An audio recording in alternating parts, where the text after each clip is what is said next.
who understand the system, who are eloquent on it, and who say, I know what democracy is, I know what the rule of law is, but I don't want any part of it.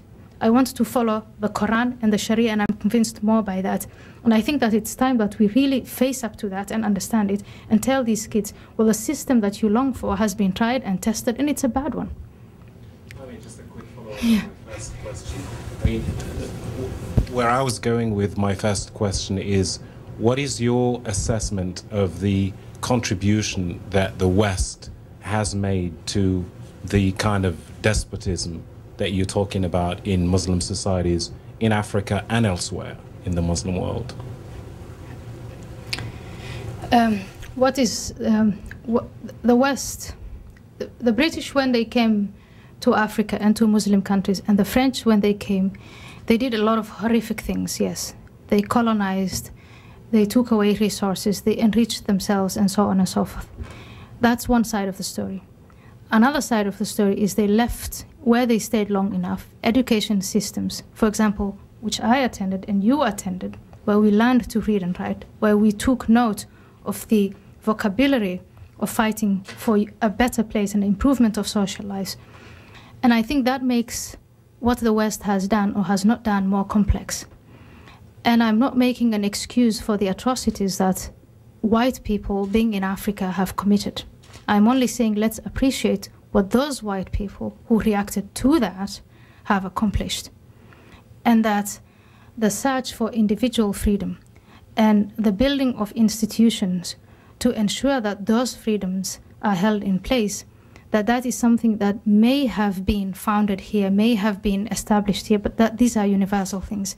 And that it doesn't make sense to reject them. And it also doesn't make sense to say we are going out on a journey of inventing a set of human rights that are Islamic by nature, or Chinese by nature, or Russian by nature.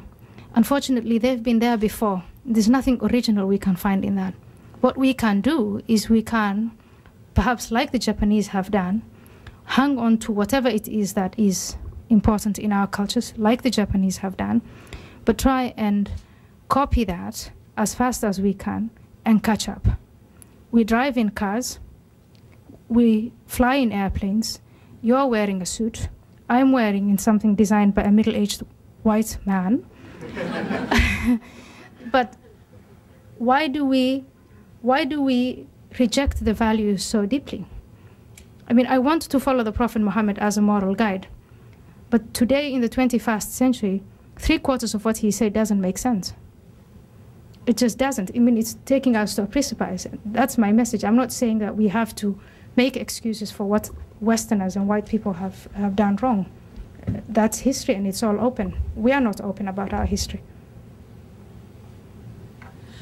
I'm Greet de Keizer. I'm a Belgian reporter. Ayaan, do you see more extremism in Muslim societies in Europe than here in the US? And if you see that, why is that? I live in the United States for 6 months, perhaps 3 of which I spent in Europe. So I'm not sure I can make that comparison. I know from my conversations with people from the State Department and from people from the FBI that there are so-called Al-Qaeda cells here present in certain places, and they're following them. Again, I know that I've been told that in Latin America, which is just the backyard of the United States, there are more Muslims living there, radical or not, than there are in Europe. So is the situation in Europe worse than the situation in the United States? It's difficult to say. I want to make a very careful statement. I have no data yet, nothing. It's no more than just a theory.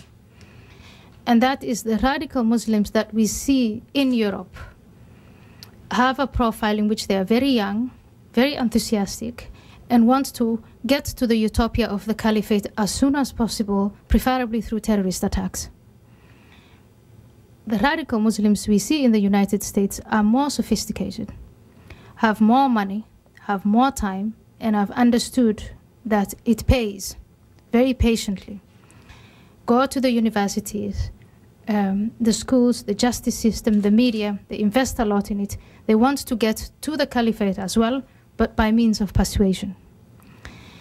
And it's up to Americans to see that and to estimate it as they should. It's not, I mean, you cannot, again, like I said, it's no more than just a thought.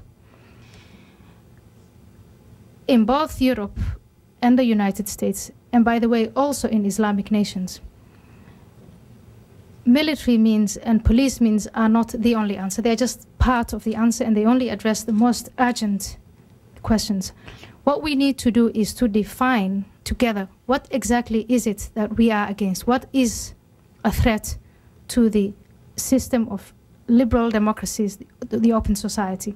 If we define that as terrorism or as a fringe of radical Islam, or as, then we'll just continue to talk in circles.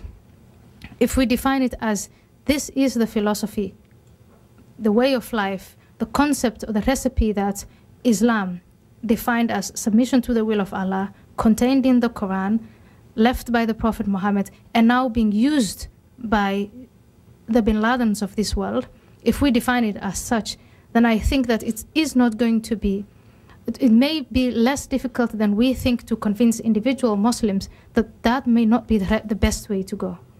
And that's exactly what we are not doing. We are respecting, so-called, the Muslims. We don't want to offend them, but we don't want them to become radicals. And every day, the radical Muslims monopolizing the hearts and minds of larger numbers of Muslims, because there is no competition, there is no alternative.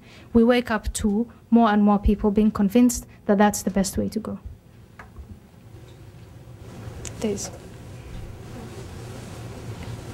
My name is Andrea. I work for Senator Bond. I also graduated from American University, Cairo, and had the opportunity 5 years ago, had the opportunity to go back in August and found that a bunch of my friends who were not covered before are now covered, and that it was actually the girls that were pushing for, I would say, more Islamist way of life. And it disturbed me because their mothers, you know, have pictures in mini skirts, and here the girls are with the gloves and the hijab and everything else. So my question to you is, looking from the outside as Americans, what can we do? I mean, I found this at the American University of Cairo, not Cairo University. What, as Americans, can we do to help facilitate some kind of dialogue that is an alternative to this Islamic movement? Because I think a lot of times we're seen as just Americans now and just outsiders. And so what we say falls on deaf ears, regardless of our argument. So is there things that you think that we can do to help aid this kind of dialogue? Look, what the radical Muslims assume. I was 15 years old, or 16 years old, and there comes a teacher, Sister Aziza, and she assumes, she doesn't see in me as Somali, she doesn't see in me as a student, she sees in me as a potential person and all the other students to convince of her own ideas and her way of life. And so she incites in me, you should cover, you should be aware of what your body is doing to men when you walk the streets, you're sinning, and so on and so forth. Now, if you make, as an American or as a non-American, if you make the same assumption, and you think, okay, there are all these young people, and they're being convinced of this philosophy, I have a better idea, and tell them and address exactly what the radical Muslims are addressing, and that is, if we stick just to the example of the veil, tell them, you know, you have to wear the veil because you will show your body, and if you show your body, then all these men here will go crazy and they'll go into a frenzy and you will cause chaos and so on. And you will say that's not true. I have a better philosophy in which men can be groomed into sexual self-restraint so that you don't remain responsible for them. You don't have to lower your gaze. You don't have to stay in the house. You don't have to cover yourself. I know the Prophet said that, but he said that in the 7th century. And he said that in a context that was so different from the context that we live in now. And we have discovered now that you can groom men, you can raise them to understand their sexuality and to restrain it. Then I think you will not convince everyone, but at least you will convince those minds that are curious and that want to listen to you. And I assure you, whether it's in Egypt, Muslims in Egypt, or Muslims here, no one is going to have a conversation with you if they don't want to listen to you.